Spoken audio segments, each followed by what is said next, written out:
आज वाटतं की हे असं घडायला नाही पाहिजे, अशी मागणी नाही करायला पाहिजे, पण किती प्रश्न अवघड येते। ज्या मुलांना परीक्षेला पैसे मिळाले नाहीत पाचंगरीमध्ये, आम्ही गेलतो तिथं, तर ते आम्हाला घरी नेलं दीपक दादाला।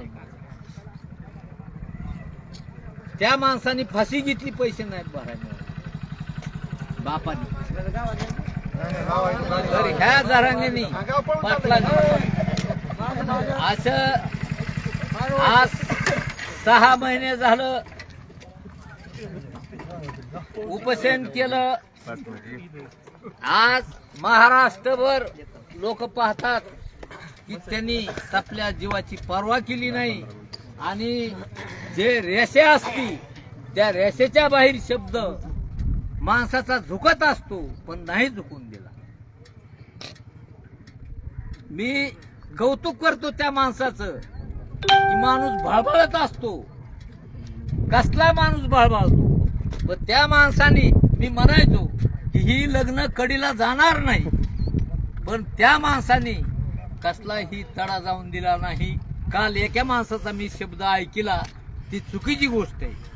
ज्या माणसाला खासदार करतात, आमदार करतात, तरी तो बळी पडला नाही आणि कोणत्या ओबीसी बद्दल बोलला नाही। आपली जी तितकी रेस आहे, रेंज आहे, तितकंच बोललं जाईल की समजायला धोका न होताच आम्हाला द्या। आणि आज समजा महाराष्ट्रामध्ये हे रस्ता बंदी केला, हे खरोखर आहे। ह्या सरकारला काही झोप आहे, काही त्यांना वाटतंय का नाही, तर मी त्यांना समजा आमच्या पारगावच्या वतीने त्यांना पाठिंबा देतो आणि इथंच थांबतो।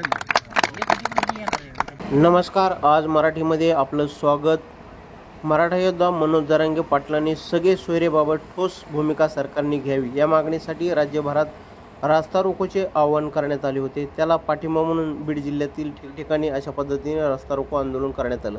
आष्टी शहरातही रास्ता रोको आंदोलन करून विविध मागण्यांचे निवेदन या प्रसंगी पोलिसांना देण्यात आले, तर कडा येथेही रास्ता रोको आंदोलन करण्यात आले। जिल्ह्याभरामध्ये सर्वत्र रास्ता रोको आंदोलन करण्यात आल्याचे दिसून आलं।